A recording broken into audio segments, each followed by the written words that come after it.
Please ma'am, আমার সঙ্গে এমন ব্যবহার কইরেন না। দেখ তো, মায়ের না চিকিৎসার জন্য টাকা লাগবে অনেক অনেক। তোর মায়ের চিকিৎসার সব টাকা আমি দিব। তুই আমার সঙ্গে রেসপন্স কর তাহলে। ম্যাম, আমার মায়ের জন্য টাকা লাগবে, কিন্তু এইভাবে টাকা উপার্জন করতে আমি চাই না। হালালভাবে টাকা উপার্জন করে আমি আমার মায়ের চিকিৎসা করব। হালালভাবে কি করবি? তুই যদি আমাকে এখন বাধা দিস আর আমার সঙ্গে রেসপন্স না করিস, তাহলে তোকে আমি চাকরি থেকে বের করে দিব। পপির মুখ থেকে এমন কথা শুনে স্বাধীন চুপসে যায়, আর কোনো কথা না বলে মূর্তির ন্যায় সেখানেই দাঁড়িয়ে থাকে। একটু পর পপি এসে স্বাধীনকে কিস করতে লাগে। স্বাধীনকে কোনো প্রকার রেসপন্স করতে না দেখে পুনরায় পপি বলে, কিরে, তোকে কি বললাম? তোর কানে ঢোকে নাই? ভালোই ভালোই আমাকে মজা দিবি নাকি চাকরি থেকে বের করে দিব তোকে? স্বাধীন বুঝে উঠতে পারে না পপির এমন প্রশ্নে কি উত্তর দিবে। একটু পর স্বাধীন নিজেকে আর সামলাতে না পেরে পপির সঙ্গে রেসপন্স দিতে লাগে। নিমিষে মিশে যায় দুটি দেহ। এভাবে পেরিয়ে যায় অনেকটা সময়। স্বাধীনের বুকের ওপর পপি শুয়েছিল, তখনই স্বাধীনকে উদ্দেশ্য করে পপি বলে, কেউ যেন জানতে না পারে। আর আমি যখন তোকে যেখানে আসতে বলবো আসবি, আমাকে মজা দিবি, বিনিময়ে আমি অনেক অনেক টাকা দেব। আর তোর মায়ের চিকিৎসা করতে কত টাকা লাগবে সব টাকা আমি দিয়ে দিব ম্যানেজারকে বলে। কথাটি বলেই স্বাধীনের বুকের উপর থেকে উঠে পপি তার জামা কাপড় নিয়ে ওয়াশরুমে চলে যায়। অন্যদিকে স্বাধীন উপরে সিলিং ফ্যানের দিকে তাকিয়ে আছে আর আনমনে ভাবছে 1 বছর আগে। কিরে বাবা, তুই না আজকে বললি তোকে সকাল সকাল ঘুম থেকে ডেকে দিতে? ফজরের আজান দেওয়ার পর থেকে তোকে ডাকছি, শুধু এপাশ ওপাশ করছিস। ঘুম থেকে উঠবি না, পরে আবার আমার দোষ দিতে পারবি না বলে দিলাম। ঘড়ির দিকে একবার তাকিয়ে দেখবে না কত হয়ে গেছে, 9টা বেজে গেছে। মায়ের মুখ থেকে স্বাধীন এমন কথা শুনতে পেয়ে তড়িঘড়ি করে শোয়া থেকে উঠে বসে নিজেকে সামলে নিয়ে নিজের মোবাইলটা হাতে নিয়ে স্ক্রিনের উপর তাকিয়ে দেখেন 9টা+ সময় হয়ে গেছে। বুঝে উঠতে পারে না কি করবে এখন। এই অল্প সময়ের মধ্যে দৌড়ে ওয়াশরুমে গিয়ে মুখে পানি দিয়ে ফ্রেশ হয়ে বাইরে এসে জামা কাপড় পরে বাসা থেকে যে বের হতে যাবে, অমনি পেছন থেকে স্বাধীনের মা স্বাধীনকে বলে, কিরে বাবা, কই যাচ্ছিস তুই এত হন্তদন্ত হয়ে? খাবারটা তো খেয়ে যা। না জানি তুই কি করিস না করিস, কখনোই আমাদেরকে বলার প্রয়োজন মনে করিস না, কিন্তু খাবারটা তো খেয়ে যা। সকাল সকাল বের হচ্ছিস। ভাত খাবার বাইরে থেকে নেব, এখন আমাকে পিছন থেকে ডেকো না, জলদি অফিসে যেতে হবে। অফিস মানে কিসের অফিস? তোর আবার অফিস? তুই তো কাজকর্ম কিছুই করিস না, দিনরাত শুধু বাড়িতে ঘোরাফেরা করিস আর বলছিস অফিসে যেতে হবে। মা, এখন কিছু বলতে পারবো না, বাসায় এসে তোমাকে সব কিছু খুলে বলবো। আর কোনো কথা বলতে না দিয়ে বাসা থেকে বেরিয়ে যায়। স্বাধীন বাসার বাইরে এসে দাঁড়িয়ে রিক্সার জন্য অপেক্ষা করতে লাগে।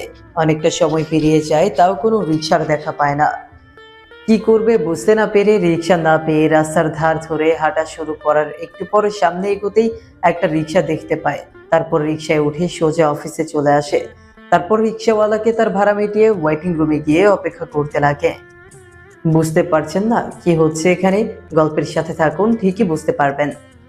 ওয়েটিং রুমে বসে থেকে অনেকক্ষণ ধরে অপেক্ষা করতে লাগে স্বাধীন। বেশ কিছুক্ষণ অপেক্ষা করার পর একটা পিয়ন এসে স্বাধীনকে উদ্দেশ্য করে বলে, স্যার আপনাকে কেবিনে রাখে। সেখানে আর এক মুহূর্ত না বসে থেকে কেবিনের মধ্যে চলে যায়। তারপর দরজাটা হালকা খুলে অনুমতি নিয়ে রুমের মধ্যে প্রবেশ করে ডেস্কের সামনে চেয়ারটাতে বসে পড়ে। ডেস্কে থাকা বৃদ্ধ লোকটা মন দিয়ে তার কাজ করছিল। সেদিক থেকে দৃষ্টি সরিয়ে স্বাধীনের দিকে তাকিয়ে বলে, বাবা তুমি এসেছো? আমি তোমারই অপেক্ষায় ছিলাম এতক্ষণ ধরে, কখন তুমি আসবে। তা আসতে তোমার কোনো অসুবিধা হয়নি তো? না আঙ্কেল, কোনো অসুবিধা হয়নি। আর কেন দেখেছেন আপনি সেটা আগে বলেন। আসলে বাবা, কালকে তুমি না থাকলে আমি আর আজকে অফিসে আসতে পারতাম না, ইভেন্টে এই পৃথিবীতে বেঁচে থাকতে পারতাম না। তুমি নিজেও জানো না কত বড় উপকার করেছো তুমি আমার। তোমার উপকারের প্রতিদান আমি কখনো দিতে পারবো না। তা আমি জানি যে কালকে বললে চাকরি খুঁজতেছো, বেকার, তাই ভাবলাম তোমাকে আমার অফিসে একটা চাকরি দিই। তাহলে আমার অফিসে একটা ভালো এবং মনোযোগী কর্মচারী পাবো। এতে আমার কোম্পানিটা অনেক ভালোভাবে অগ্রহিত করবে। এর জন্য তোমাকে আজকে আমি অফিসে আসতে বলেছিলাম, আর আমার ভিজিটিং কার্ড তোমাকে দিয়েছিলাম। লোকটির এমন কথা শুনে স্বাধীন যেন আকাশ থেকে মাটিতে ধূপ করে পড়ে। নিজের কানকে যেন নিজেই বিশ্বাস করতে পারছে না সে। কি করবে বুঝে উঠতে পারে না স্বাধীন। স্বাধীনকে চিন্তিত থাকতে দেখে বৃদ্ধ লোকটি পুনরায় বলে, দেখো বাবা, তুমি কোনো টেনশন নিও না। তোমাকে কোম্পানি ভালো পোস্টে চাকরি দেব, আর অনেক মাইনে দেব মাসে। তোমাকে আমি অফিসে ম্যানেজার হিসেবে চাকরি দেব, আর মাসে তুমি বেতন পাবে 1 লক্ষ টাকা। বাকিটা তোমার ইচ্ছে, তুমি চাকরি করবে কি করবে না। স্বাধীন যেন লোকটির এমন কথা শুনে নিজের কানকে নিজেই বিশ্বাস করতে পারছে না। ড্যাব ড্যাব করে তাকিয়ে আছে লোকটার দিকে। হঠাৎ লোকটির এমন কথা শুনে স্বাধীনের ধ্যান ভেঙে যায়। তারপর আমতা আমতা করে বৃদ্ধ লোকটিকে উদ্দেশ্য করে বলে, পপির, আসলে আঙ্কেল কি করে যে আপনাকে বলবো আমি বুঝে উঠতে পারছি না। আপনি নিজেও জানেন না আপনি আমার কত বড় উপকার করছেন। চাকরির জন্য ঘুরপাক খাচ্ছি, এই অফিস থেকে অন্য অফিসে যাচ্ছি, প্রায় 2 বছর হবে, কিন্তু আমি কোনো চাকরি খুঁজে পাচ্ছি না। আরেকদিন যে আমি আপনাকে বাঁচিয়েছিলাম, ওই দিনও একটা কোম্পানি থেকেই ইন্টারভিউ দিয়ে আসার সময় আপনার অফিসের নাম ডাক আমি অনেক আগে শুনেছি। আমি কখনো কল্পনাও করতে পারিনি এত বড় কোম্পানির ম্যানেজার হব। সেদিন আমি তোমার ফাইল দিকে তাকিয়ে তোমার সার্টিফিকেটগুলো দেখে ফেলেছি। এক নজরে মনে হয়েছে তুমি একজন বড় কোম্পানির ম্যানেজার হিসেবে দায়িত্ব পেলে খুব ভালো পালন করতে পারবে। আর এই অফিসের যে ম্যানেজার ছিল, তিনি অনেক দায়িত্ববান ছিল, বৃদ্ধ হয়ে যায়, তাকে অবসর চলে গিয়েছে। আর আমার কোম্পানির দেখাশোনার জন্য একটা ভালো ম্যানেজার দরকার, তাই তোমাকে এই জবটা অফার করেছি। এখন তুমি বলো, তুমি চাকরিটা করবে কি করবে না। কি বলেন না বলেন স্যার, আমি তো এক পায়ের উপর রাজি আছি আমি আপনার অফিসের ম্যানেজার হতে। তাহলে তো হয়ে গেল। পিয়নকে ডেকে তোমার সব কাজকর্ম ঠিক করতে হবে, যে সকল বিষয় দেখিয়ে দিচ্ছি। আর কালকে থেকে তুমি তো কোম্পানিতে জয়েন হও। আর এই নাও অ্যাডভান্স 1 লক্ষ টাকা। স্বাধীন যেন একের পর এক অবাক হচ্ছে। তারপর অফিসের মালিক স্বাধীনকে অফিসটা ঘুরিয়ে ঘুরিয়ে দেখিয়ে দিতে লাগে। এভাবে পার হয়ে যায় অনেকটা সময়। তারপর পুনরায় এসে ডেস্কে বসে আরাম করতে লাগে তারা। তখনই স্বাধীনকে উদ্দেশ্য করে পুনরায় বৃদ্ধ লোকটা বলে, আসলে বাবা, আমি অনেক বৃদ্ধ হয়ে গেছি। অফিসটার কত দেখাশোনা করব। আমার কোনো ছেলে নেই যে আমি ব্যবতী সেই অফিস দেখাশোনা করবে, আমার একটা মেয়ে বাদে। আর এই মেয়েটাও বিদেশে লেখাপড়া করে। শুনেছি মেয়েটার লেখাপড়া শেষ, এখন সে দেশে আসবে। এখন দেখি মেয়েটা আমার কোম্পানির দায়িত্ব নেয় নাকি অন্য কিছু করে। তাই আমি ব্যবতী কোম্পানি যেন ভালোভাবে চলতে পারে এমন কেউ খুঁজছিলাম। আর আমার কপালে তার থেকে বেশি কিছু হতে পারে, সেদিকে খেয়াল রেখে তুমি বাবা। কারণ তুমি তো জানো একটা কোম্পানির ম্যানেজার মানে একটা কোম্পানির মালিক। স্যার, সেদিক থেকে আপনার কোনো চিন্তাই করবেন না, আমি আমার নিজের মনে করে অফিসটা দেখাশোনা করব। আপনি নিশ্চিন্তে থাকতে পারেন। অনেক চিন্তামুক্ত হলাম বাবা তোমার কথা শুনে। আর আমাকে স্যার বলতে হবে না, আমাকে আঙ্কেল বলে ডেকো, এতেই অনেক। তখনই রুমের মধ্যে চলে আসে পিয়ন।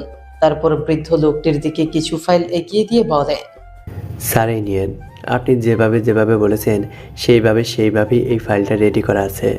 আর এই নিন স্যারের কার্ড, এটা দেখালে স্যারকে অফিসে অনায়াসেই সবে আসতে দেবে। তখন আর কোনো গেটের দারোয়ান স্যারকে আটকাতে পারবে না। পিয়নের হাত থেকে অফিসের মালিক অর্থাৎ বৃদ্ধ লোকটি ফাইলটা নিয়ে পড়ে দেখতে লাগে সব ঠিক আছে। তারপর স্বাধীনের দিকে এগিয়ে দিয়ে বৃদ্ধ লোকটি স্বাধীনকে বলে, বাবা, এইটা এইখানে সাইড করে দাও, আর ভালোভাবে পড়ে দেখো কোন জায়গায় ভুল আছে নাকি। আঙ্কেল, কি এটা? পড়ে দেখো, তারপর না হয় আমাকে জিজ্ঞেস করো। তারপর স্বাধীন মন দিয়ে ফাইলটা পড়তে লাগে। আসলে এটা একটা উইল, যা স্বাধীনকে চুক্তিবদ্ধ করে রাখার জন্য এই অফিসে, যেখানে লেখা আছে 5 বছরের আগে স্বাধীন ইচ্ছা করে এই অফিস থেকে বের হতে পারবে না। আর অফিসের বস যখন যা বলবে তখন সে অনুযায়ী স্বাধীনকে চলাফেরা করতে হবে। ফাইলটা ভালোভাবে দেখে স্বাধীন মনে মনে বলে, আমি কেন চাকরি ছাড়তে যাব? 5 বছর তো অনেক কম। আমি আমার মৃত্যুর আগ পর্যন্ত এই অফিস থেকে যাব না। আর অফিসের বস আঙ্কেল আমাকে তো আর তেমন কিছু বলবে না, যা আমার মনের অবাধনে। এ থেকে আমি লাইনটা ভালোই করে দেই, এতে আমার ভালো হবে। যেই বলা সেই কাজ। স্বাধীন ফাইলটাতে সাইন গট গট করে দেয়। তারপর স্বাধীন বৃদ্ধ লোকটি অর্থাৎ অফিসের বসের কাছ থেকে অ্যাডভান্স 1 লক্ষ টাকা নিয়ে আরো প্রয়োজনীয় কিছু কার্যক্রম শেষ করে অফিস থেকে বেরিয়ে যায় স্বাধীন। অফিস থেকে বের হয়ে একটা রিক্সা দিয়ে সোজা মার্কেটে চলে যায়। তারপর মার্কেটে গিয়ে স্বাধীন তার মা বাবা আর ছোট্ট বোনের জন্য প্রয়োজনীয় কিছু জামা কাপড় কিনে নেয়। তারপর রিকশায় উঠে একটা কাঁচা বাজারে চলে আসে। তারপর বাসার জন্য কিছু কাঁচা বাজার করে রিকশায় করে বাসায় চলে যায়। বাসার সামনে এসে রিকশা থেকে নেমে দরজায় কড়া নাড়তেই স্বাধীনের মা তড়িঘড়ি করে এসে দরজা খুলে দেয়। স্বাধীনের হাতে এত ব্যাগপত্র দেখে স্বাধীনের মাও অবাক হয়ে তার দিকে তাকিয়ে থাকে। স্বাধীন তার মাকে তার দিকে অবাক হয়ে তাকিয়ে থাকতে দেখে তার মাকে উদ্দেশ্য করে বলতে লাগে, কি হয়েছে মা, এমন ড্যাব ড্যাব করে আমার দিকে তাকিয়ে আছো কেন? না মানে তোর হাতে এত বাজার, আর বাজারগুলো কি দিয়ে করলি, আর এত টাকা পেলি কই থেকে তুই? মা, আমাদের আর দুঃখের দিন নেই, এখন সুখের দিন এসেছে। মানুষের ভাগ্য যেরকম বদলায় আমাদেরও ভাগ্য বদলেছে। আমি একটা বড় কোম্পানির ম্যানেজার পদে চাকরি পেয়েছি। মানে কি বলছিস? তুই কিছুই বুঝতে পারছি না। তুই আর ম্যানেজারের পরে চাকরি কিভাবে, কখন? আরে মা, রুমের মধ্যে তো যেতে দাও, বিশ্রামটা আগে নিতে দাও, তারপরে না হয় তোমাকে সব কথা খুলে বলি। না, তোকে এখন বলতে হবে, না বললে তোকে রুমের মধ্যে আসতে দেব না। তুই আগে বল। আসলে মা, হয়েছে কি, কালকে তো অনেক রাত করে বাসায় ফিরলাম। তুমি তো আমাকে অনেক বকাবকি করলে, আমি তো কিছুই বললাম না তোমাকে। কিন্তু আসলে হয়েছে কি, কালকে পাশের গ্রাম থেকে ক্রিকেট খেলে আসতে আসতে অনেক রাত হয়ে যায়। আর আমাদের পাশের যে মেইন রোডটা আছে না, মেইন রোডটা পার হয়ে বাসায় আসতে যাব, অমনি দেখি মেইন রোডে একটা গাড়ি, সামনে অনেকগুলো লোক দাঁড়িয়ে আছে, পিছনে অনেকগুলো লোক পুরো গাড়িটা ঘেরাও করে ফেলেছে। তখন গাড়ি ভেতর থেকে চিৎকার চেঁচামেচি শুনতে পারি। নিজেকে আর সামলাতে না পেরে এপাশ ওপাশ তাকিয়ে কিছু একটা খুঁজি। পরে একটা লাঠি দেখতে পেয়ে লাঠিটা নিয়ে গিয়ে সেইখানে থাকা প্রত্যেকজনকে মারতে লাগে। এক এক করে সেইখানে থাকা সবাইকে মেরে মাটিতে লুটিয়ে ফেলি। তারপর গাড়ির মধ্যে থেকে একটা লোক বের হয়ে আমাকে অনেক বাহবা দেয় আর তার ভিজিটিং কার্ড আমাকে দিয়ে যায়। আর তোমাকে কালকে বলিনি, কারণ তুমি অনেক চিন্তা করবে আমাকে নিয়ে। আর আজকে আমি তার অফিসে দেখা করতে যাই, আর তিনি আমাকে তার অফিসে ম্যানেজারের পথে চাকরি অফার করে, আর আমি তাদের অফারে রাজি হয়ে যাই। স্বাধীনের মা স্বাধীনের এমন কথা শুনে অনেকটা খুশি হয়। খুশিতে বাকরুদ্ধ হয়ে স্বাধীনকে জড়িয়ে ধরে বলতে লাগে, বাবা, আমি জানতাম তো এমন কিছুই একটা করবি। তুই লোকদের বাঁচাবি আর আমি তোকে অনেক বকাবকি করতাম, নিজের ঘাড়ে নিজের দোষ তুলে নিবি বলে। কিন্তু দেখ, আজ তোর ভাগ্য বদলে দিল তোর সফলতা। দরজার সামনে দাঁড়িয়ে থাকবো, বাসার ভিতরে ঢুকতে দেবে না নাকি তুমি? অনেক ক্লান্ত হয়ে গেছি আমি, সেই দুপুর থেকে বাজার করতে করতে বিকেল হয়ে গেল, অনেক ক্লান্ত। দেখি এখন রুমে যেতে দাও। তারপর স্বাধীনের মা স্বাধীনের হাত থেকে ব্যাগপত্রগুলো নিয়ে নেয়। তারপর স্বাধীন তার রুমে গিয়ে জামা কাপড় পরিবর্তন করে টিউবওয়েল পাড়ে গিয়ে ফ্রেশ হয়ে নেয়। রুমে এসে আজ শোয়া হয়ে ফেসবুকিং করছিল, তখনই স্বাধীনের মা স্বাধীনের রুমে এসে বলে, তোর বাবা তো এখনো কোনো খোঁজ খবর হলো না? রাত 9টা বেজে গেল, এখনো তোর বাবা আসেনি।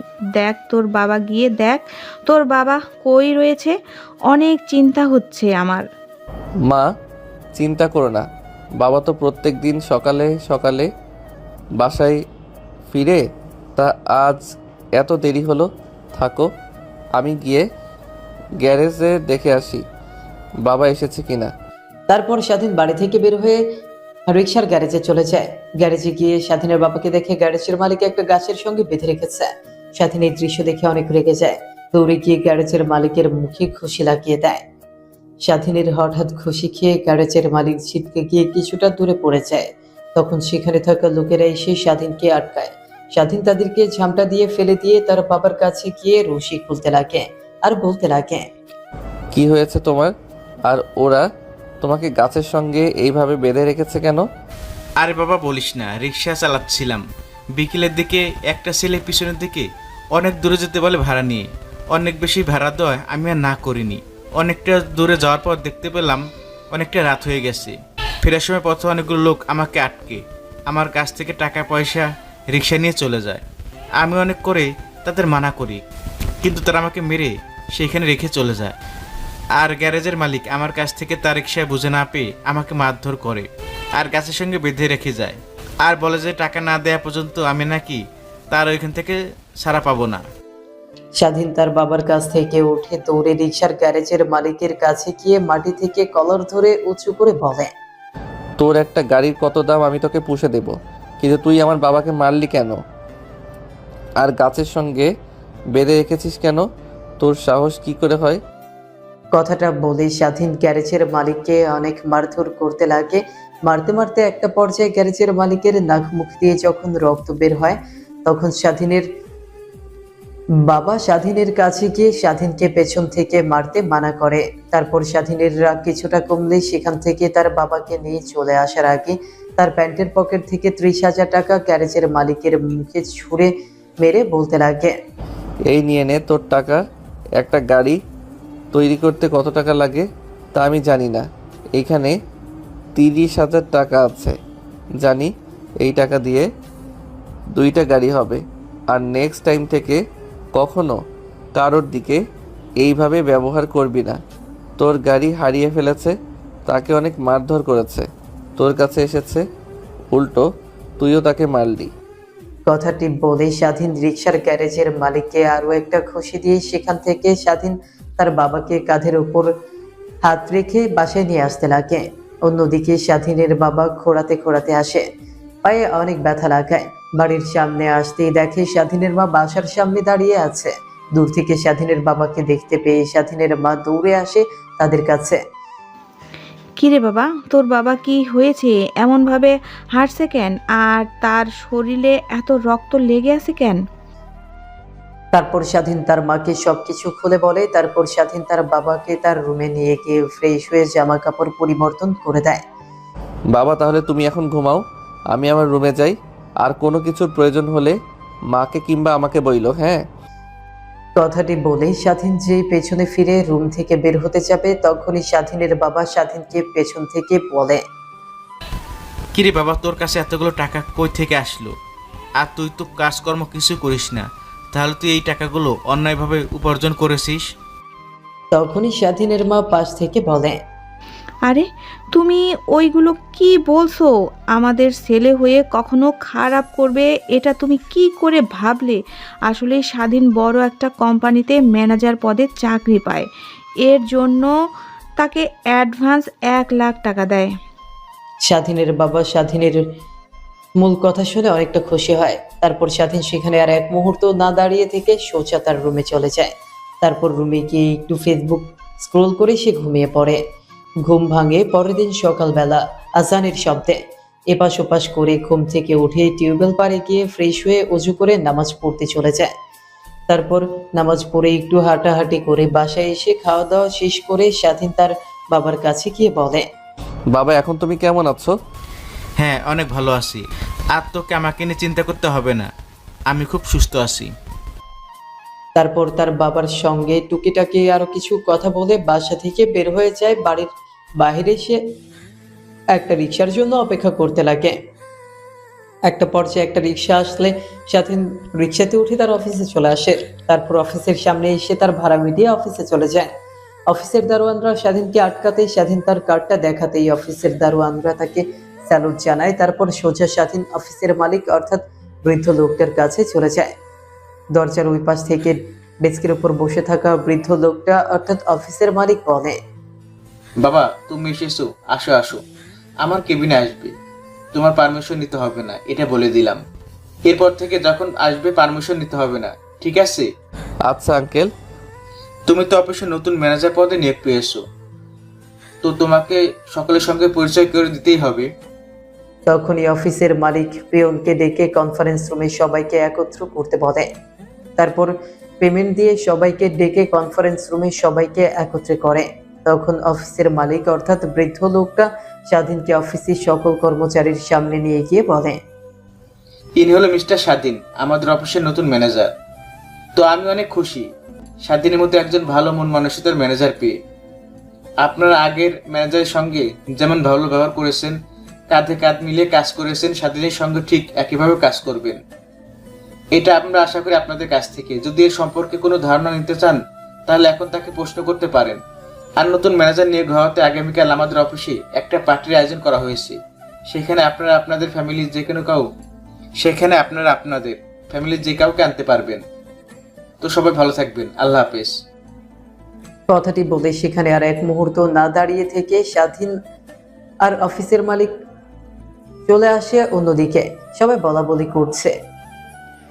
চেনে নেই জানা নেই কই থেকে একটা ছেলেকে উড়িয়ে নিয়ে এসে বলে আমাদের ম্যানেজার। আল্লাহই জানে এ নিয়ে আবার কেমন হবে। আগে ম্যানেজার তো অনেক ভালো ছিল। হ্যাঁ রে, আমি তাই ভাবছি। এই ছেলেটা যদি অনেক রুড হয়, কাজে বরখেলাফি যদি না দেখতে পারি, তাহলে তো একদম আমাদের জীবন তছনছ করে ফেলবে। দেখে তো তেমন মনে হলো না, বাকিটা আল্লাহই জানে কেমন হয়।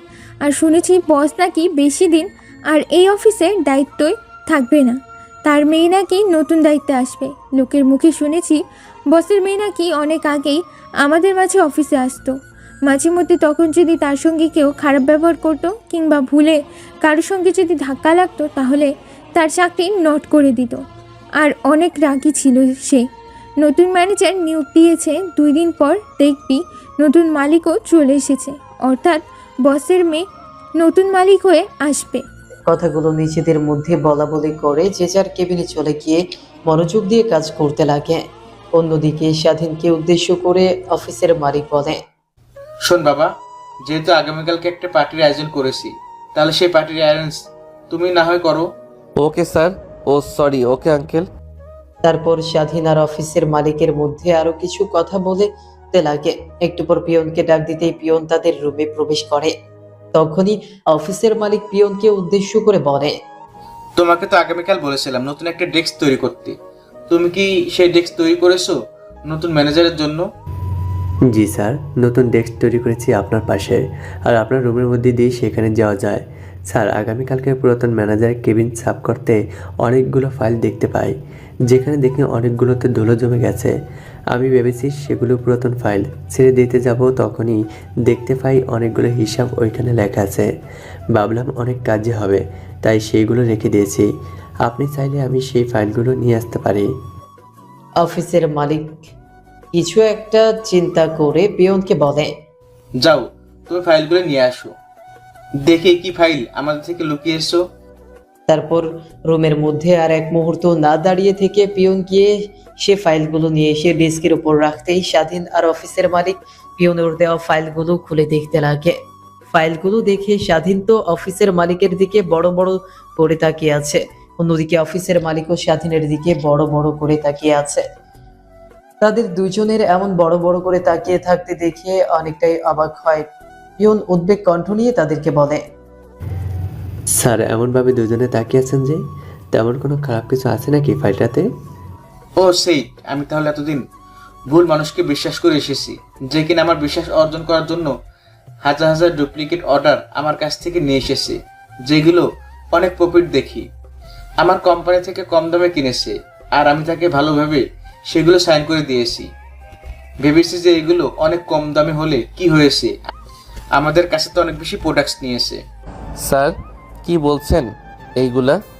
আর আমি তো দেখতে পাচ্ছি এই পায়েলগুলোতে আপনার কোম্পানি থেকে মাল কিনে অন্য কোম্পানিতে বিক্রি করেছে।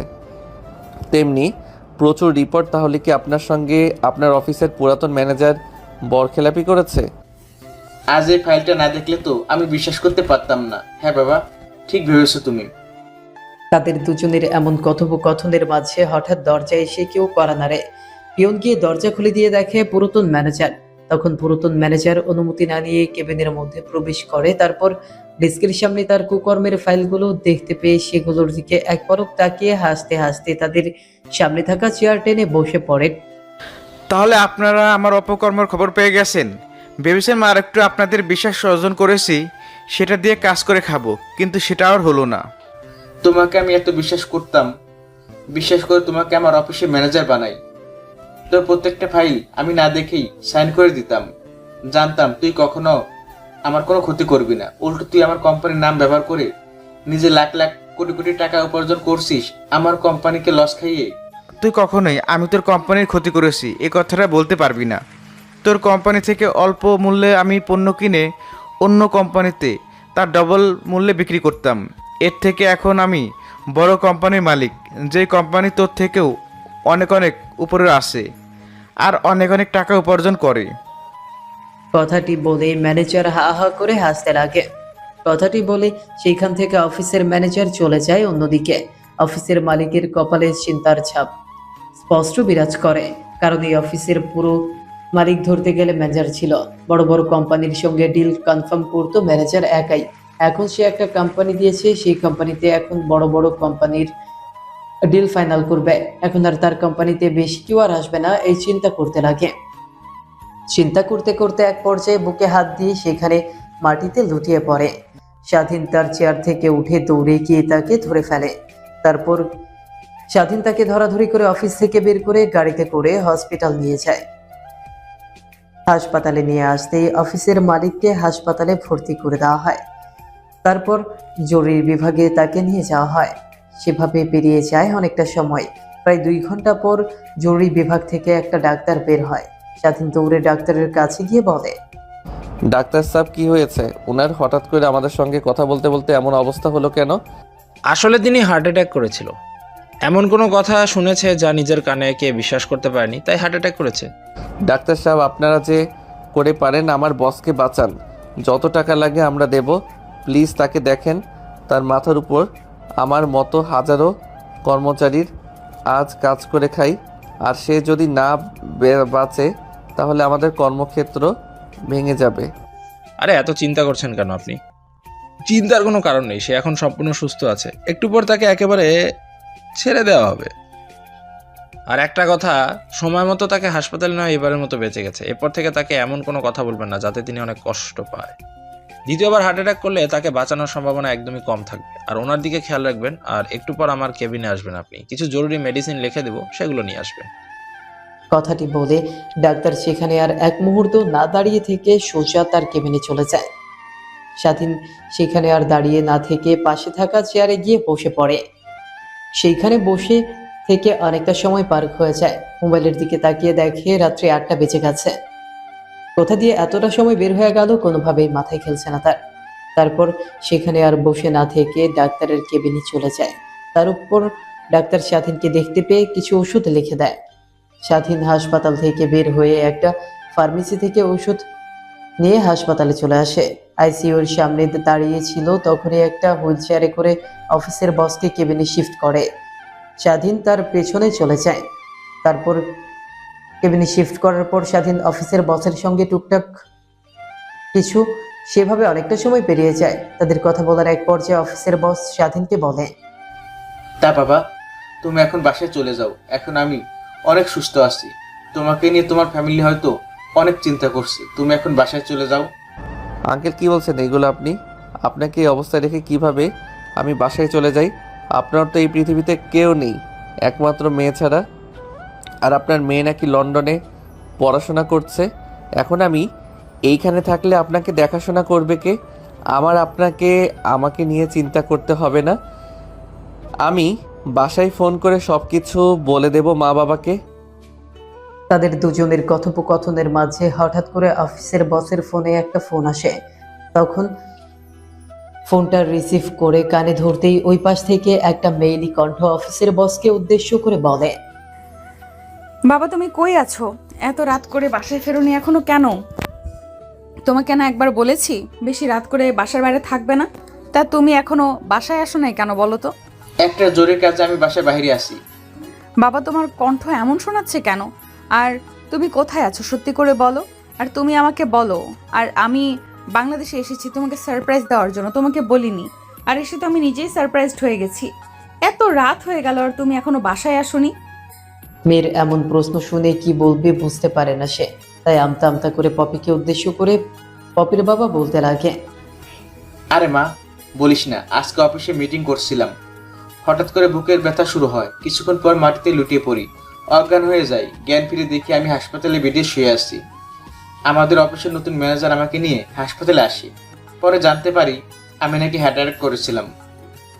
তখনই ফোনের ওই পাশ থেকে কাঁদো কাঁদো কণ্ঠে পপি বলতে লাগে, বাবা কোন হসপিটালে তুমি আছো? আমাকে হসপিটালের নামটা বলো, আমি এক্ষুনি আসছি তোমার কাছে। মারে, তোকে আমাকে নিয়ে চিন্তা করতে হবে না, এখন আমি সম্পূর্ণ সুস্থ আছি। আর এত রাত করে তোকে আসতে হবে না, কালকে সকালে না হয় অফিসে আসিস আমার কাছে। আমার অফিসে নতুন ম্যানেজার আছে, সে আমার যত্ন নিবে, তোকে সেই দিকে কোনো চিন্তা করতে হবে না। তোমার কাছ থেকে কি আমি সেই খবর জানতে চেয়েছি? শুধু জানতে চেয়েছি হসপিটালের নাম কি আর কত নাম্বার কেবিনে তুমি আছো। জলদি জলদি বলো, আমি এক্ষুনি তোমার সঙ্গে দেখা করব। সকাল তো দূরে থাক, আমি আর এক মুহূর্ত আমার বাড়িতে অপেক্ষা করব না। তারপর পপির অনেক জোরাজুরিতে এক পর্যায়ে পপির বাবা তাকে হাসপাতালের অ্যাড্রেস দিয়ে দেয়। তারপর তার মেয়ের সঙ্গে আরো কিছু কথা বলে ফোন রেখে দিয়ে স্বাধীনের দিকে তাকিয়ে দেখে সে তার দিকে তাকিয়ে আছে। তখনই পপির বাবা স্বাধীনকে উদ্দেশ্য করে বলে, শুনলেন তো সবাই, আমার মেয়ে পপি বাংলাদেশে চলে এসেছে।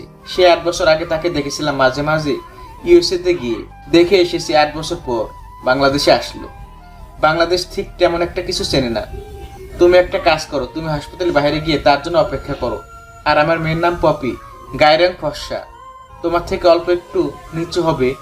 হাসপাতালের বাইরে গিয়ে দেখবে দামি গাড়ি নিয়ে এসেছে, ভাববে ওইটা আমার মেয়ে। যাও এখন বাইরে গিয়ে অপেক্ষা করো প্লিজ, আমার মেয়ের জন্য। পরে দেখবে আমার পপিমা আমার কেবিন চিনতে পারবে না। আর এত রাত করে আসাটা রিস্ক, নানানভাবে মানা করলাম, কিন্তু কে শোনে কার কথা? আমার অসুস্থতার কথা শুনে সে পাগল হয়ে গেছে। আর হাসপাতালে আসতে রাত হয়ে গেল। অনেক খারাপ খারাপ লোকের অগ্রসর হয়। তুমি প্লিজ গিয়ে আমার মেয়েকে নিয়ে আসো। আঙ্কেল, আপনাকে চিন্তা করতে হবে না, আমি এখনই যাচ্ছি আর পপি ম্যাডামের জন্য অপেক্ষা করছি। কথাটি বলেই স্বাধীন কেবিনের মধ্যে আর অপেক্ষা না করে হাসপাতালের বাইরে চলে আসে। অনেকক্ষণ অপেক্ষা করার পর একটা কালো মার্সিডিজ গাড়ি এসে হাসপাতালের সামনে ব্রেক করে। তখনই স্বাধীন বুঝতে পারে এটাই বসের মেয়ে অর্থাৎ পপি ম্যামের গাড়ি। তারপর সেই দিকে একটু এগিয়ে যায়। তারপর গাড়ির মধ্য থেকে একটা মেয়ে বের হতেই স্বাধীন তার দিকে অবাক হয়ে তাকিয়ে আছে। একটু পর মেয়েটি তার গাড়ি থেকে নেমে ড্রাইভারকে কিছু একটা বলে হাসপাতালের মধ্যে প্রবেশ করতে যাবে। হঠাৎ হাসপাতালে গেটের সামনে স্বাধীনকে দেখতে পেয়ে পপি অবাক হয়ে স্বাধীনের দিকে কিছুক্ষণ তাকিয়ে থাকে। তারপর সেদিকে তেমন একটা ভ্রুক্ষেপ না দিয়ে স্বাধীনকে পাশ থেকে আসতে যাবে। তখনই স্বাধীন পপিকে উদ্দেশ্য করে বলে, ম্যাম, আপনার নাম কি পপি? হঠাৎ কারো এমন প্রশ্ন শুনতে পেয়ে পপি পেছনের দিকে তাকিয়ে দেখে স্বাধীন তাকে প্রশ্ন করেছে। স্বাধীনের এমন প্রশ্নে কি জবাব দিবে পপি বুঝে উঠতে পারে না। আমতা আমতা করে বলে, হ্যাঁ, আমার নাম পপি। ও আচ্ছা, তাহলে আপনার বাবার কি হার্ট অ্যাটাক করে এই হসপিটালে ভর্তি হয়ে আছে, তাকে দেখার জন্য এসেছেন তাই না? স্বাধীনের এমন প্রশ্ন শুনে পপি স্বাধীনের দিকে বড় বড় দৃষ্টি করে তাকিয়ে আছে। তারপর স্বাধীন পপিকে এমনভাবে তাকিয়ে থাকা দেখে হালকা শুকনো কাশি দিতেই পপি মাথা দিয়ে হ্যাঁ বোঝায়। তাহলে কোনো প্রশ্ন না করে আমার পিছে পিছে আসুন, বাকিটা না হয় আমার পিছু পিছু আসলেই বুঝতে পারবেন। স্বাধীনের মুখ থেকে আপনি ডাকটা পপি কেমন যেন লাগলো। তারপর স্বাধীনকে আর কোনো কথা বলতে না দিয়ে স্বাধীনের পিছু পিছু পপি আসতে লাগে। তখনই পপি শুকনো একটা কাশি দিয়ে স্বাধীনকে বলে, কেমন আছো তুমি? নিশ্চয়ই অনেক ভালো আছো। ভালো থাকবে না কেন? নিজের পছন্দের মানুষকে এখন হয়তো বা বিয়ে করে নিয়েছো। পপির এমন কথা শুনেই স্বাধীন মুচকি একটা হাসি দেয়। স্বাধীনের হাসি দেখে পপি পুনরায় স্বাধীনকে বলে, আমি হাসার কি বললাম? দেখো, ভাগ্যের কি নির্মম পরিহাস। যার জন্য 8 বছর ধরে আমি বিদেশে পাড়ি জমাচ্ছি, চাচ্ছিলাম না তার সঙ্গে আমার এই জীবনও আর কখনো দেখা হোক। আজকে 8 বছর পর বিদেশ থেকে এসে তার সঙ্গেই সর্বপ্রথম দেখা হলো। বাই দ্য ওয়ে, তুমি আমার বাবাকে কি করে চেনো আর আমাকেই বা কি করে চিনলে? ম্যাম, আপনি এখন আমার বসের মেয়ে। এই সম্পর্কের বাইরে আপনার সঙ্গে আমার আর কোনো সম্পর্ক নেই। এই সম্পর্কটা থাকলেই আমি অনেক ভালো থাকবো। আরেকটা কথা বলি, আমি কাউকে চিট করিনি আর আমি কাউকে ঠকাইনি। ভাগ্যের কাছে আমি নিজে ঠকে গিয়েছিলাম। আর হ্যাঁ, আমি এখনও অবিবাহিত। তারপর তারা দুজন কথা বলতে বলতে একটা সময় কেবিনের সামনে চলে আসে। তারপর তারা দুজন নীরব হয়ে কেবিনের মধ্যে প্রবেশ করে। তখনই পপি গিয়ে অফিসের বস অর্থাৎ তার বাবার কাছে গিয়ে কেবিনের পাশে থাকা চেয়ারটা টেনে বসে। পপি তার বাবাকে উদ্দেশ্য করে বলে, বাবা হঠাৎ করে হার্ট অ্যাটাক করলো কি করে? আমি তোমাকে সারপ্রাইজ দিতে এসে আমি নিজেই সারপ্রাইজড হয়ে গেছি জানো। মা, তুই হঠাৎ করে বাংলাদেশে আসলি? কিছু মাস পর না তোর এক্সাম? তাহলে হঠাৎ করে বাংলাদেশে আসলি কেন? কোনো কি কাজের জন্য তুই বাংলাদেশে এসেছিস? না বাবা, কোনো কাজ নেই। তোমাকে সারপ্রাইজ দেওয়ার জন্য আমি তোমাকে সত্যি কথা বলিনি। আমার পরীক্ষা কালকেই শেষ হয়ে গেছে, আর আগে থেকেই টিকিট কেটে রেখে দিয়েছিলাম। পরীক্ষা দেওয়ার পর আর একদিন বিদেশের মাটিতে না থেকে সোজা বাসায় চলে আসি তোমাকে সারপ্রাইজ দিব বলে। আর দেখো, এসে দেখি তুমি কিনা হার্ট অ্যাটাক করে হসপিটালে ভর্তি আছো। তারপর পপি আর পপির বাবা দুজন মিলে অনেক কথা বলতে লাগে। অন্যদিকে স্বাধীন সেখানে দাঁড়িয়ে থেকে পপি আর পপির বাবার দুজনের কথোপকথন শুনছিল। হঠাৎ পপি তার বাবাকে উদ্দেশ্য করে স্বাধীনকে দেখিয়ে দিয়ে বলে, বাবা, এই ছেলেটিকে দেখছি বাহিরে আমার জন্য অপেক্ষা করছিল। কিছুই বললো না। জিজ্ঞেস করলাম কে তুমি, বললো যে রুমের মধ্যে যান, তাহলেই জানতে পারবেন। আসলে মা, আমার আগের ম্যানেজার অনেক বয়স্ক হয়ে যায়। সে তার ম্যানেজার পদ থেকে রিজাইন নিয়ে চলে গিয়েছে। তারপর একটা বিশ্বস্ত লোক খুঁজছিলাম। হঠাৎ স্বাধীনের সঙ্গে পরিচয়। আমরা ছেলেটার সম্পর্কে অনেক জেনে শুনে বুঝতে পারি ছেলেটা অনেক ভালো আর অনেক শখ। তাকে আমার ম্যানেজার পদে রাখি। আর জানিস মা, আমি হার্ট অ্যাটাক করে এইখানে শুয়ে আছি একমাত্র আমার আগে ম্যানেজারের কারণে। আমার বিশ্বাস নিয়ে আগের ম্যানেজার খেলা করেছে। আমাকে অনেক অনেক ডিল দেখিয়ে আমার কোম্পানি থেকে অল্প টাকা দিয়ে পণ্য কিনে ওই ম্যানেজার বেশি টাকা দিয়ে পণ্য বিক্রি করত। সে থেকে এখন সে অনেক বড় একটা কোম্পানি মালিক হয়ে গেছে। সে তাকে অনেক বিশ্বাস করে আমার অফিসে বড় কোটি কোটি টাকা ক্ষতি করে দিল। আমার তো বড় বড় কোম্পানির সঙ্গে তার সাক্ষাৎ ছিল। কখনো ভাবতাম না এমন একটা দিন দেখতে হবে তার কোম্পানি খোলায় আর তাদের সঙ্গে ভালো ব্যবহার করা। এখন আমার কোম্পানি তারা ডিল না করে দেখা যাবে ওই ম্যানেজারের কোম্পানিতে এখন তারা ডিল কনফার্ম করছে আর আমার কোম্পানিটা পথে বসে যাবে। এই বিষয় নিয়ে চিন্তা করতে করতে আমি হার্ট অ্যাটাক করে ফেলি। আর মা, এখন আমি অনেক সুস্থ আছি। আমাকে নিয়ে আর কোনো চিন্তা করতে হবে না। আর বাবা স্বাধীন, তুমি চাইলে এখন বাসায় যেতে পারো। আমার মেয়ে চলে এসেছে। না আঙ্কেল, আব্বু আম্মুকে আপনার অসুস্থতার কথা বলেছি। তারা বলেছে আপনার কাছে থাকতে। আর ম্যাম যেহেতু একটা মেয়ে, সে তেমন কিছু বুঝতে পারবে না। আমি আপনার কাছে থাকি না হয়। আচ্ছা বাবা, সমস্যা নেই। তুমি যা ভালো বোঝো তাই করো। তারপর স্বাধীন কেবিনের মধ্যে আর এক মুহূর্ত না দাঁড়িয়ে থেকে কেবিনের বাইরে এসে বারান্দায় দাঁড়িয়ে থাকে। মাঝে মাঝে শীতে ঠান্ডা বাতাস তার গা ছুঁয়ে দিচ্ছে আর রাতের ব্যস্ত শহরটা দেখছে। তখনই প্যান্টের পকেট থেকে ফোনটা বের করে স্বাধীন। তার মাকে ফোন করে। ফোন করতে ওই পাশ থেকে স্বাধীনের মাও ফোন রিসিভ করে। কিরে বাবা, রাত 12টা বেজে গেল, এখনো তুই বাসায় ফিরলি না? আমি আর তোর বাবা তো তোকে নিয়ে অনেক চিন্তা করছি। তোর বাবা অসুস্থ না হলে দেখতি এখন বাইরে গিয়ে তোকে খুঁজতো। আসলে মা, আমি যে কোম্পানিতে কাজ করি সেই কোম্পানির বস অসুস্থ হয়ে পড়েছে। তাকে নিয়ে হাসপাতালে এসেছি, তাই অনেক রাত হয়ে গেছে। আর তোমাকে ফোন করে যে বলবো সেই সময়টাও পাই নাই।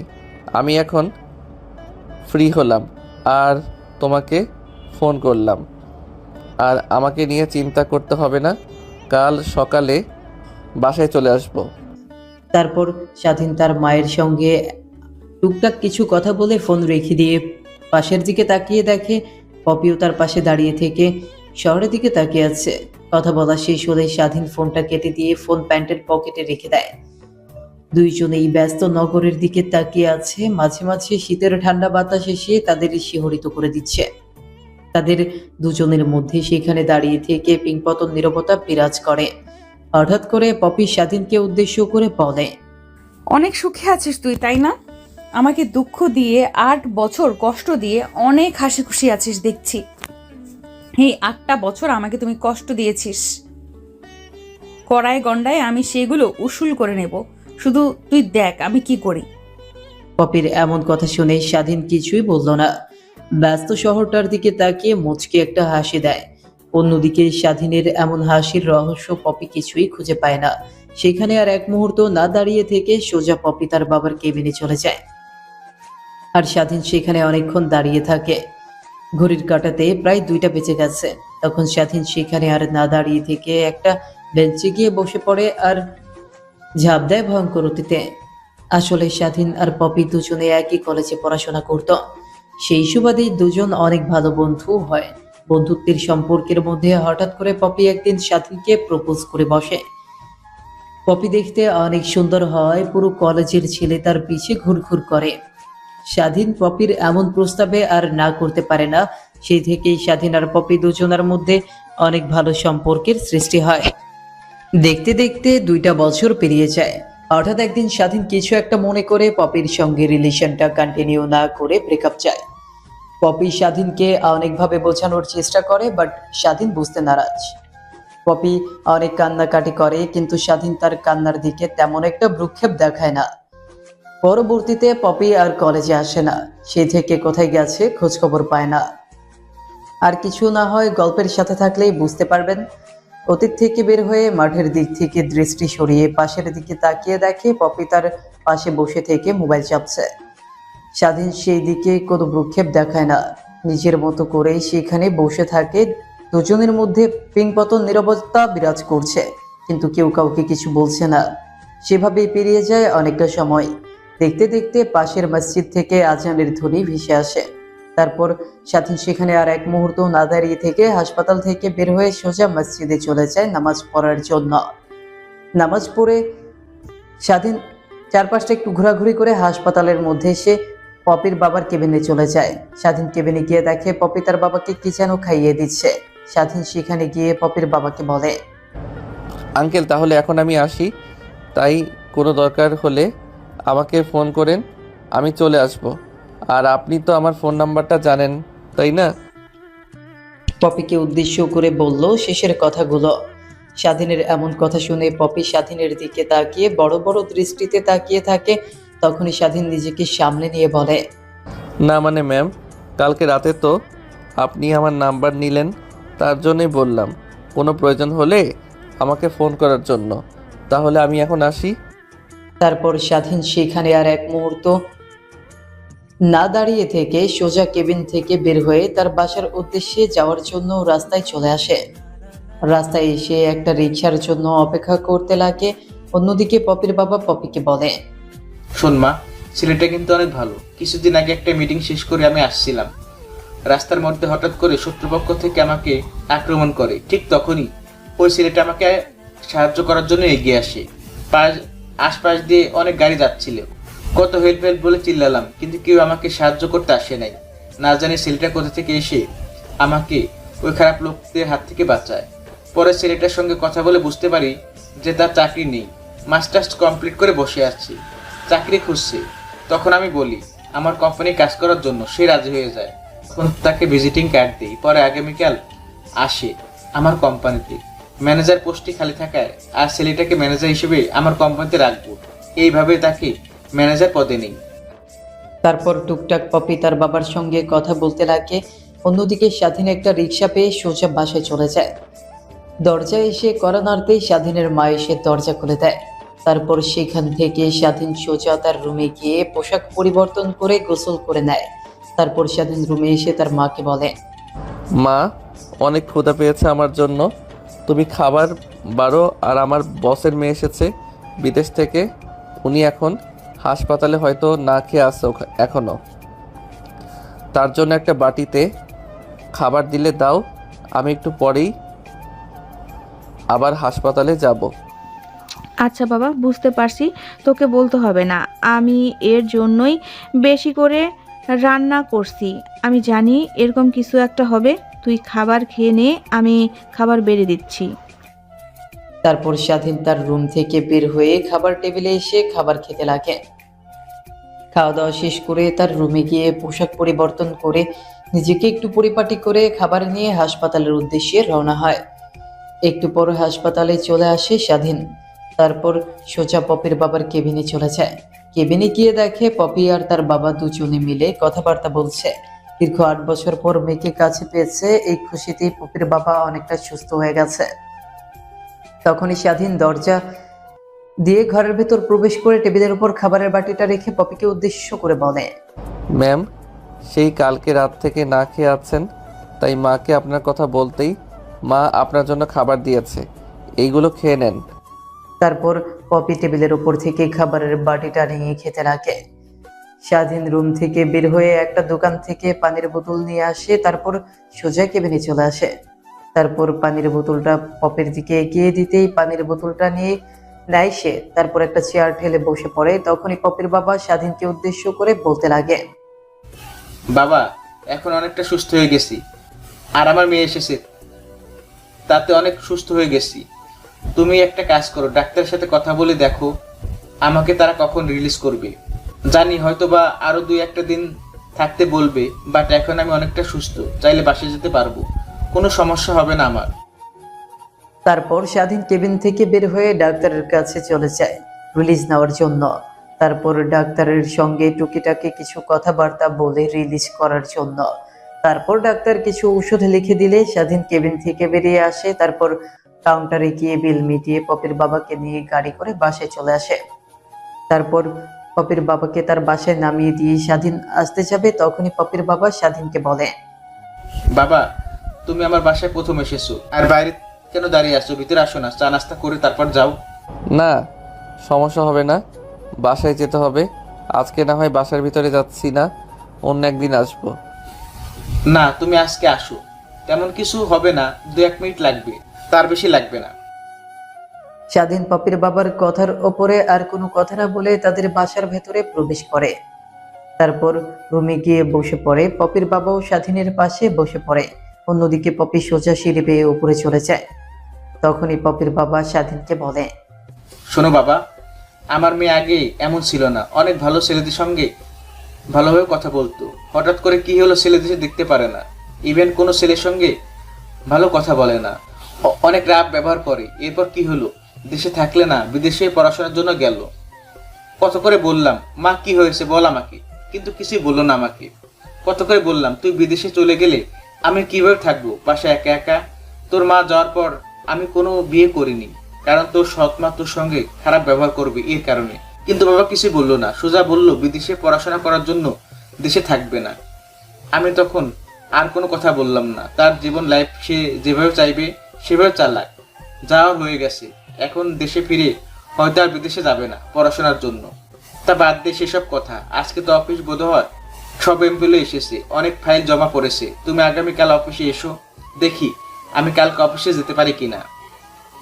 আমি যদি না যাই, আমার মেয়ে যাবে। আমার মেয়েও কিন্তু আমার থেকে কোনো অংশ কম নয়, অনেক বড় বড় কোম্পানির সঙ্গে ডিল করেছে সে আগে। তারপর স্বাধীন পপির বাবার সঙ্গে টুকিটাকি কিছু কথা বলে নেয়। একটু পর পপি একটা শাড়ি পরে দেখতে পায় সিঁড়ি থেকে নিচের দিকে নামছে। স্বাধীন সেদিকে একবার তাকিয়ে চোখ ফিরিয়ে নেয়। তার পরবর্তী তার বাবার কাছে এসে বলে, বাবা, আমি একটু বের হব আমার এক বন্ধুর সঙ্গে দেখা করার জন্য। আমায় দেশে আসার কথা শুনে সবাই পাগল হয়ে গেছে আমাকে দেখার জন্য। ওরা রেস্টুরেন্টে অপেক্ষা করছে, আমি যাই। তাহলে একটা কাজ কর, তুই স্বাধীনকে তোর বাসার সামনে নামিয়ে দে, তুই রেস্টুরেন্টে চলে যা। না আঙ্কেল, আমি একাই বাসায় যেতে পারবো, ম্যামকে নামিয়ে দিতে হবে না। আমার মতো একটা গরিব ঘরের ছেলে ম্যামের সঙ্গে গাড়িতে করে যাবে, কেমন দেখায় না? এর থেকে আমি বাসায় বাইরে থেকে রিক্সা নিয়ে যাব। বাবা, তুমি এগুলো কি বলছো? আমি তোমাকে একবার না বলেছি আমি বাকি সবগুলো বড় লোকদের মতো না, আমি গরিবদেরকে সম্মান করতে জানি, আর আমার মেয়েও তেমনি। অত ঢং করতে হবে না, আসেন, আমরা আবার লেট হচ্ছে। আপনাকে নামিয়ে দিয়ে না হয় আমি পার্টিতে যাব। স্বাধীন আর কোনো কথা না বলে পপির পিছু পিছু বাসার বাইরে চলে আসে। তারপর একটা গাড়িতে উঠে বসে পড়ে। স্বাধীন তার পিছু পিছু গিয়ে গাড়িতে উঠে বসে। অন্যদিকে পপি গিয়ে ড্রাইভিং সিটে বসে গাড়ি চালাতে লাগে। স্বাধীন গিয়ে তার পাশে সামনের সিটে বসে পড়ে। গাড়ি চলছে তার আপন গতিতে। দুজনের মধ্যেই পিংপতন নীরবতা বিরাজ করছে। তখনই পপি স্বাধীনকে বলে, আগের থেকে অনেকটাই স্মার্ট হয়ে গেছিস, হাবা গোবা, এটা এখন স্টাইল হয়ে গেছে। কথাটা বলে পপি মুচকে হাসি দেয়। স্বাধীন সেদিকে তেমন কোনো একটা ভ্রুক্ষেপ দেখায় না, সামনের দিকে তাকিয়ে আছে।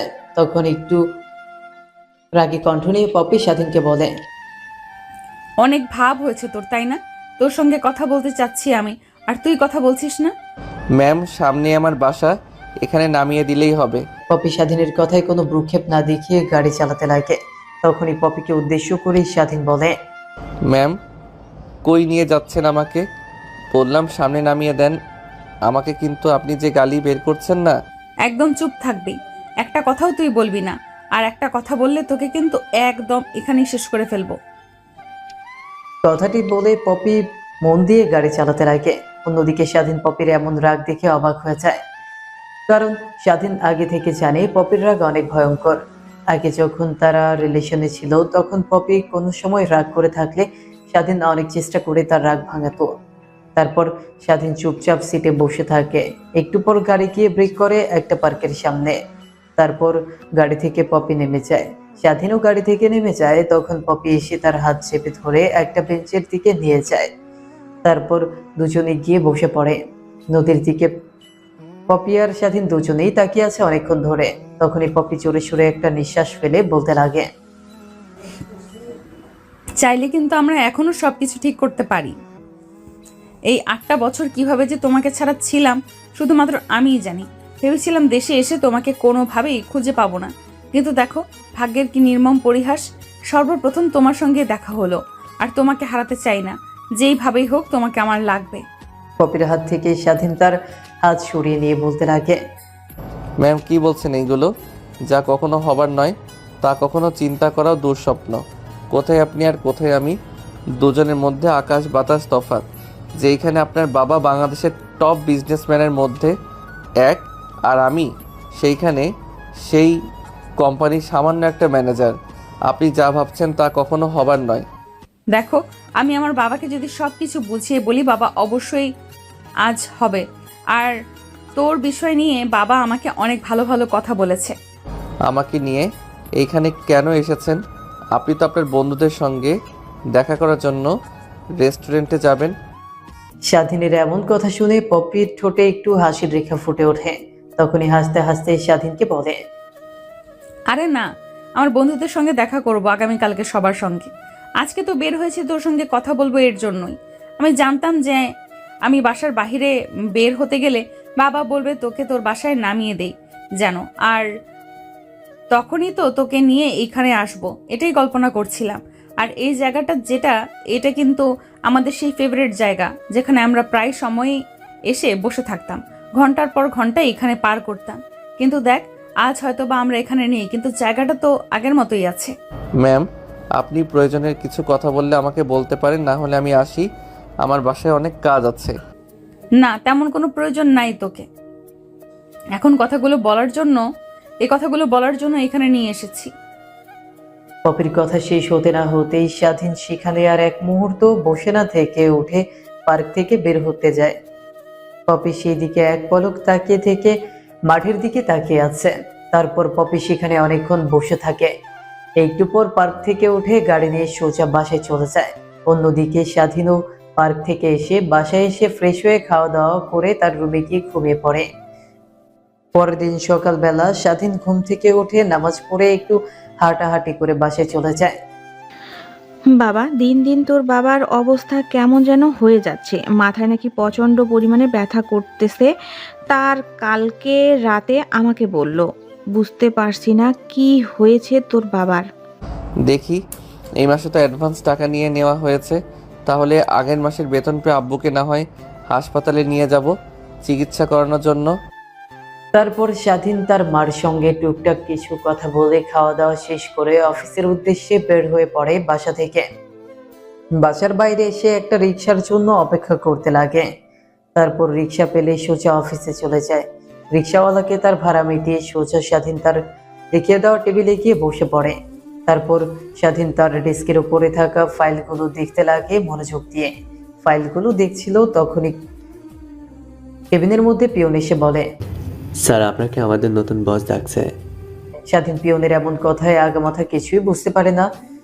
তারপর তার কেবিন থেকে উঠে সোজা অফিসের বসের কেবিনে চলে যায় স্বাধীন। অনুমতি না নিয়ে কেবিনের মধ্যে প্রবেশ করতেই দেখে পপি তার শাড়ির কুচি ঠিক করছিল। দরজা খুলে হঠাৎ এমন দৃশ্য দেখে অবাক হয়ে যায়। সেদিকে এক পলক তাকে কেবিন থেকে বের হতে যাবে, তখনই পপি স্বাধীনকে বলে, ভেতরে যেহেতু চলে এসেছিস আর সব দেখে ফেলেছিস, সাধুর মতো এখন আর কেবিন থেকে বের হতে হবে না। না মানে ma'am, I am extremely sorry. আমি জানতাম না যে আপনি এসেছেন। আপনার বাবা অর্থাৎ আমাদের বস বলেছে যে স্যারকে নিয়ে প্রবেশ করতে গেলে কখনো যেন তার থেকে অনুমতি না নেই। তাই আমি অনুমতি না নিয়ে কি দিনের মধ্যে প্রবেশ করি? আই এম এক্সট্রিমলি সরি, আমি নিজে থেকে এরকম কাজ করিনি। বুঝেছি, সবই বুঝেছি বাবা। অফিসটাকে পুরো গ্রাম্য খ্যাত পরিবেশ বানিয়ে ফেলেছে। এর জন্যই ছোট থেকে ছোট লোকেরা অফিসে কোটি কোটি টাকার লোকসান করিয়ে দেয়। কথাটা বলেই পপি পিয়নকে ডাকার উদ্দেশ্যে কলিং বেল বাজায়। তখনই পিয়ন টেবিলের মধ্যে প্রবেশ করে। তারপর পপি পিয়নকে উদ্দেশ্য করে বলে, যান, সবাইকে গিয়ে একত্র করেন কনফারেন্স রুমে। আপনাদের কোম্পানির নতুন বস, অর্থাৎ আজ থেকে আমি এই কোম্পানির দেখাশোনা করব। পপির কথা শেষ হতেই পিয়ন কেবিন থেকে বের হয়ে সবাইকে কনফারেন্স রুমে একত্র হওয়ার জন্য বলে। একটু পর অফিসে কর্মরত সবাই কনফারেন্স রুমে এসে অপেক্ষা করতে লাগে। তখনই পপি তাদের মধ্যে গিয়ে দাঁড়িয়ে মাইক্রোফোন হাতে নিয়ে বলতে লাগে, আপনারা হয়তো আমার বাবা সম্পর্কে ভালো মন্দ সবই জানেন। তিনি অনেক অসুস্থ, আর আমাদের কোম্পানির সঙ্গে আমাদের পুরাতন ম্যানেজার অনেক গাদ্দারি করেছে। আমার বাবা তা বিশ্বাস করতে না পেরে হার্ট অ্যাটাক করেছিল, তাই আর সেই অফিসে আসবে না। আজ থেকে আমি অফিস দেখাশোনা করব। আমি চাই আমার বাবার কাছে কাঁধ মিলিয়ে আপনারা যেমন কাজ করেছেন, ঠিক আমার সঙ্গেও আপনারা কাঁধে কাঁধ মিলিয়ে কাজ করবেন। পপির কথা শেষ হতে না হতেই অফিসের সকল কর্মরত কর্মচারীরা হাত তালি দিতে লাগে। স্বাধীনও অনেক ইমপ্রেস হয় পপির এমন কথা শুনে। তারপর পপি তাদেরকে উদ্দেশ্য করে আরো অনেক কথা বলে তার কেবিনে চলে যায়। অন্যদিকে স্বাধীন তার কেবিনে গিয়ে মনোযোগ দিয়ে ফাইলগুলো দেখতে লাগে। ফাইলগুলো দেখা কমপ্লিট হলে দুই একটা ফাইলে পপির সই লাগবে, তাই পিয়নকে ডাকতে লাগে। পিয়ন স্বাধীনের কাছে আসতেই পিয়নের দিকে ফাইলগুলো এগিয়ে দিয়ে স্বাধীন বলে, আঙ্কেল, এই ফাইলগুলো নিয়ে গিয়ে ম্যামকে দিন। এই ফাইলগুলোতে তার সিগনেচার লাগবে, না হলে ডিলগুলো ক্যান্সেল হয়ে যাবে। আর ভালোভাবে ফাইলগুলো পর্যবেক্ষণ করে নিতে বলেন। তারপর পিয়ন স্বাধীনের হাত থেকে ফাইলগুলো নিয়ে সোজা পপির কাছে নিয়ে চলে যায়।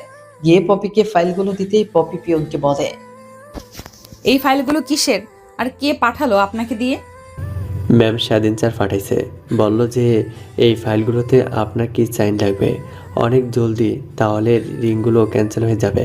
আর এই ফাইলগুলো আজকের মধ্যে জমা দিতে হবে।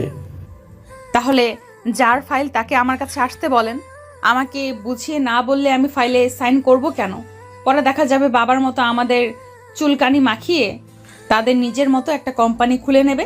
আমাদের কোম্পানি থেকে অল্প মূল্য কিনে অন্য কোম্পানিতে ওই পণ্য ডাবল মূল্যে বিক্রয় করবে। আর শোনেন, আপনাকে আজ থেকে একটা কথা বলি, ম্যানেজার যদি আপনাকে ফাইল নিয়ে আমাদের কেবিনে আসতে বলে, তখন বলবেন যে আমি বলেছি যার ফাইল সে নিয়ে আমার কাছে যেন নিয়ে আসে। আর যান, এখন ম্যানেজারকে আমার কেবিনে পাঠিয়ে দিন। পিয়ন পপির কথা শুনে কেবিন থেকে বের হয়ে স্বাধীনের টেবিলে গিয়ে স্বাধীনকে সব কথা খুলে বলে। তারপর স্বাধীন আরো একটা ফাইল দেখে তার কেবিন থেকে উঠে পপির কেবিনের সামনে চলে আসে। দরজায় কড়া নাড়তেই দরজার ওই পাশ থেকে বলে, হ্যাঁ, ভেতরে আসুন। তারপর স্বাধীন দরজা খুলে কেবিনের মধ্যে গিয়ে চেয়ার টেনে বসে পড়ে। আপনার ফাইল আপনি যদি আমাকে সবকিছু বুঝিয়ে না বলেন, তাহলে আমি শুধু শুধু কেন একটা ফাইল সাইন করতে যাব? পপির এমন কথা শুনে কোনো সারা শব্দ না দিয়ে তার হাত থেকে ফাইলটা নিয়ে পপিকে সবকিছু বুঝিয়ে বলতে লাগে। তখনই স্বাধীনকে উদ্দেশ্য করে পপি বাঁকা হাসি দিয়ে বলে, ওই পাশ থেকে কি বোঝাচ্ছেন? কিছুই বুঝতে পারছি না। আমার এখানে এসে দাঁড়িয়ে দাঁড়িয়ে আমাকে সবকিছু বুঝিয়ে বলেন। পপির কথা শুনে স্বাধীন চেয়ার থেকে উঠে পপির পাশে গিয়ে দাঁড়িয়ে পপিকে সবকিছু খুঁটিনাটি ফাইলে থাকা সব বিষয়ে বস্তু বোঝাতে লাগে। কিন্তু পপি সেই দিকে কোনো ভ্রুক্ষেপ নাই, স্বাধীনের দিকে অপলক দৃষ্টিতে তাকিয়ে আছে। স্বাধীন ফাইল বোঝানো শেষ হলে পপির দিকে তাকিয়ে দেখে তার দিকে হা হয়ে তাকিয়ে আছে। তখনই স্বাধীন শুকনো একটা কাশি দিতেই পপির ধ্যান ভেঙে যায়। হ্যাঁ, বুঝতে পারছি, তাহলে ফাইলটাতে সাইন করা যায়। কথাটা বলেই পপি যেই না ফাইলটাকে সাইন করতে যাবে, অমনি স্বাধীনের ফোন বেজে ওঠে। স্বাধীন তার প্যান্টের পকেট থেকে ফোনটা বের করে দেখে তার মা ফোন করেছে। পপির কাছ থেকে অনুমতি নিয়ে ফোনটা রিসিভ করতেই ওই পাশ থেকে কান্না মিশ্রিত কণ্ঠে স্বাধীনের মা স্বাধীনকে উদ্দেশ্য করে কান্না করতে করতে বলে, বাবারে, তোর বাবা সেই সকাল থেকে কোনো কথা বলছে না। তুই বাসা থেকে বের হওয়ার পর তোর বাবাকে খাওয়ানোর জন্য তোর বাবার কাছে আসি, কিন্তু এসে দেখি তোর বাবা কোনো কথাই বলছে না। তার কোনো সাড়া শব্দ নেই। হাতে পায়ে তেল মালিশ করলাম, মাথায় পানি দিলাম, কিন্তু তার কোনো সাড়া শব্দ নেই। বুঝতে পারছি না কি করব, তাই তোকে ফোন করলাম। কই আছিস বাবা? জলদি জলদি বাসায় চলে আয়। কথাটা শেষ না হতেই স্বাধীন কেবিন থেকে এক দৌড় দিয়ে বের হয়ে যেতে লাগে। অন্যদিকে পপি পেছন থেকে স্বাধীনকে অনেক কথা বলতে লাগে, কিন্তু স্বাধীন পপির কথায় কোনো ভ্রুক্ষেপ দেখায় না। অফিস থেকে বের হয়ে একটা সিএনজি নিয়ে সোজা বাসায় চলে আসে। তারপর তার বাবাকে সিএনজি করে হাসপাতালে নিয়ে আসে। হাসপাতালে নিয়ে গিয়ে স্বাধীন ডাক্তার বলে চিল্লানি দিতে পাশ থেকে ডাক্তার এসে স্বাধীনের বাবার চারপাশ ঘিরে ধরে। তারপর একটা করে স্বাধীনের বাবাকে আইসিইউ নিয়ে যাওয়া হয়। স্বাধীন আইসিইউ রুমের সামনে পায়চারি করছে, অন্যদিকে তার মা চেয়ারের উপর বসে থেকে কান্না করছে। স্বাধীন তার মাকে কি বলে সান্ত্বনা দিবে কিছুই বুঝতে পারে না। তখনই আইসিইউ রুমের মধ্য থেকে একজন ডাক্তার বের হয়ে স্বাধীন ডাক্তারের কাছে গিয়ে বলে, ডাক্তার আঙ্কেল, এখন আমার বাবার কেমন অবস্থা আর কি হয়েছে তার? সকাল থেকে কোনো জ্ঞান নাই, অনেক ডাকাডাকি করার পরও, হাত পায়ে তেল মালিশ করার পরও তার কোনো রেসপন্স পাওয়া যাচ্ছে না। আসলে বাবা, তোমাকে যে কি করে বলবো তা কোনো ভাষাই খুঁজে পাচ্ছি না। তোমার বাবার মাথায় অনেক বড় চোট পেয়েছে, এর জন্য তোমার ব্রেনে রক্ত জমাট বেঁধেছে। এর জন্যই তিনি কোনো কথাবার্তা, ইভেন তার ব্রেনে রক্ত চলাচল না করতে পারায় কোমার দিকে ধীরে ধীরে চলে যাচ্ছে। তাকে যদি আগামী 24 ঘন্টার মধ্যে অপারেশন না করা হয় তাহলে চিরদিনের মতো কোমায় চলে যাবে। তারপর হাজার চেষ্টা করলেও তোমার বাবাকে আর কোমা থেকে ফিরিয়ে আনা যাবে না। স্বাধীন ডাক্তার সাহেবের কথা শুনে হতভম্ব হয়ে যায়। সেখানে অনেকক্ষণ মাটির দিকে তাকিয়ে দাঁড়িয়ে থাকে। তখনই ডাক্তারকে উদ্দেশ্য করে স্বাধীন একটা পর্যায়ে বলে, ডাক্তার, আমার বাবাকে অপারেশন করতে হলে কত টাকা লাগবে? হাসপাতালে যতগুলো ডাক্তার আছে তারা কেউ মাথায় অপারেশন করতে হলে অনেক অভিজ্ঞ ডাক্তার আনতে হয়। ইভেন বাংলাদেশে খুঁজে পাওয়া খুব দুষ্কর। তার জন্য মাথার অপারেশন করতে হলে অনেক টাকা লাগে। শুনেছি বঙ্গবন্ধু মেডিকেলে নাকি ইন্ডিয়া থেকে একটা ডাক্তার এসেছে, চাইলে তাকে বলে আসতে পারে সেইখানে, কিন্তু তার বাজেট অনেক বেশি। তোমার বাবাকে যদি অপারেশন করাতে হয় তাহলে মিনিমাম 20 লক্ষ টাকার মতো লাগবে।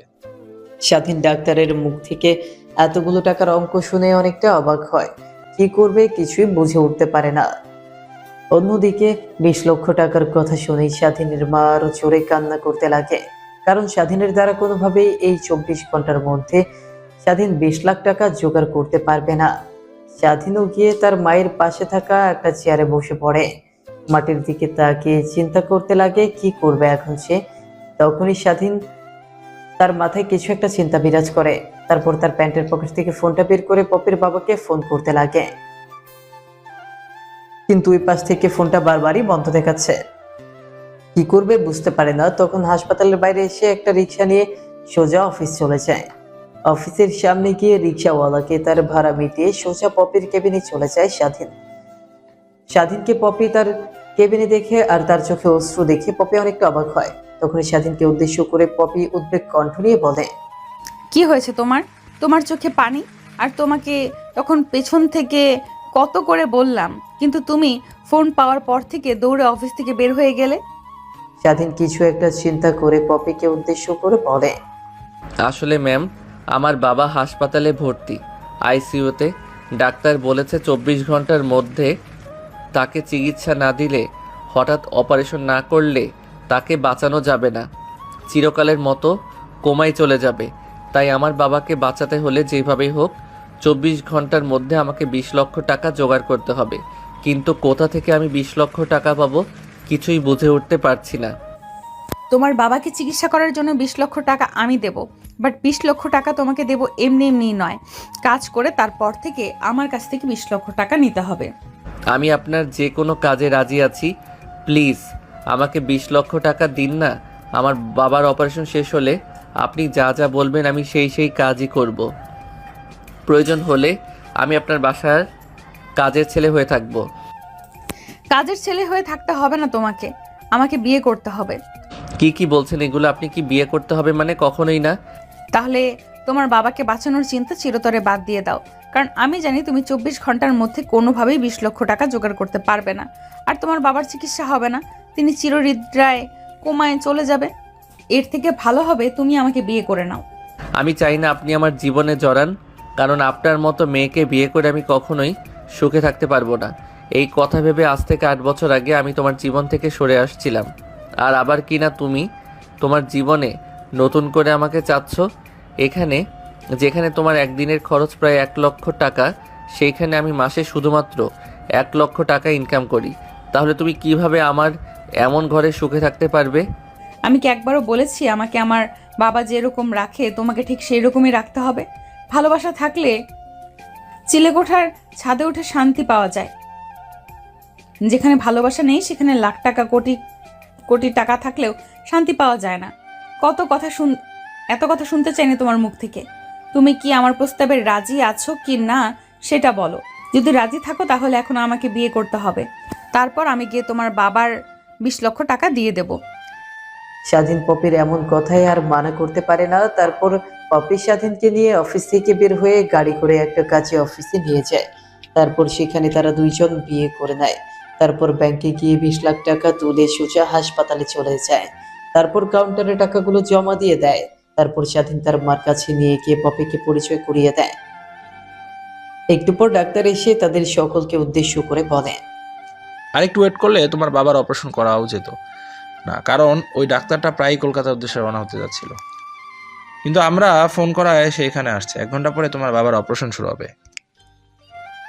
তারপর 1 ঘন্টা পর ডাক্তার আসলে স্বাধীনের বাবার অপারেশন শুরু হয়। ভালোই স্বাধীনের বাবার অপারেশন শেষ হয়। স্বাধীনের মা তাকে অনেক করে জিজ্ঞেস করলো এতগুলো টাকা সে কোথা থেকে পেয়েছে।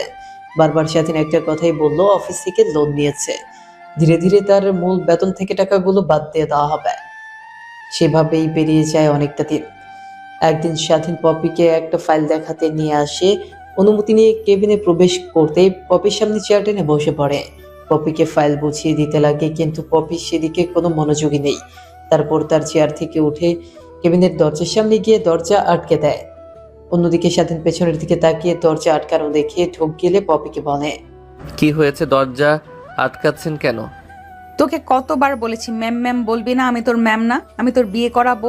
কত করে বললাম, কিন্তু তুই তো আমার কথা শুনছিস না। এখন চুপচাপ থাক, আমি যা যা করি আমার সঙ্গে রেসপন্স দিবি। তারপর স্বাধীনের শার্টের কলার চেপে ধরে চেয়ার থেকে দাঁড় করিয়ে সেখানে থাকা একটা ড্রেসিং টেবিলের দিকে যেতে লাগে। ড্রেসিং টেবিলের সামনে গিয়ে একটা সুইচে চাপ দিতেই ড্রেসিং টেবিলটা সরে গিয়ে একটা দরজা চলে আসে। স্বাধীন তো দেখে অবাক হয়ে তাকিয়ে আছে। তারপর দরজাটা ঠেলে রুমের মধ্যে প্রবেশ করতেই দেখে একটা সুন্দর বেডরুম। একটা রুমে যাবতীয় যা যা দরকার তা আছে। সেই রুমের মধ্যে ওয়াশরুম থেকে শুরু করে সবকিছুই। তারপর পপি স্বাধীনকে নিয়ে সেই রুমের মধ্যে ঢুকে পড়ে, বাইরে থেকে দরজা লাগিয়ে দেয়। তারপর খাটের সামনে গিয়ে ধাক্কা দিয়ে খাটের ওপর শুইয়ে দেয়। তারপর পপি স্বাধীনের গায়ের উপর উঠে ঠোঁটে ঠোঁট লাগিয়ে চুষতে লাগে। সেইভাবে প্রায় 10 মিনিট পার হয়ে যায়। কিরে, তুই কি ছেলে মানুষ নাকি অন্য কিছু? 10 মিনিট তোর ঠোঁটের উপর অত্যাচার করলাম, কিন্তু তোর কোনো রেসপন্স পাইলাম না। তারপর স্বাধীন পপিকে অনেকবার মানা করতে লাগে, কিন্তু পপি তার কোনো কথা শুনে না। বারবার স্বাধীনকে তার পৌরুষত্ব নিয়ে কথা বলতে লাগে। পপির এমন কথা শুনে স্বাধীনের অনেকটা খারাপ লাগে। তারপর স্বাধীন তার গায়ের উপর থেকে পপিকে টান দিয়ে সরিয়ে খাটের উপর শুইয়ে দিয়ে পপির গায়ের উপর উঠে পুরো শরীরে কিস করতে লাগে। পপি ঠিক এমন একটা মুহূর্তের জন্যই অপেক্ষা করছিল।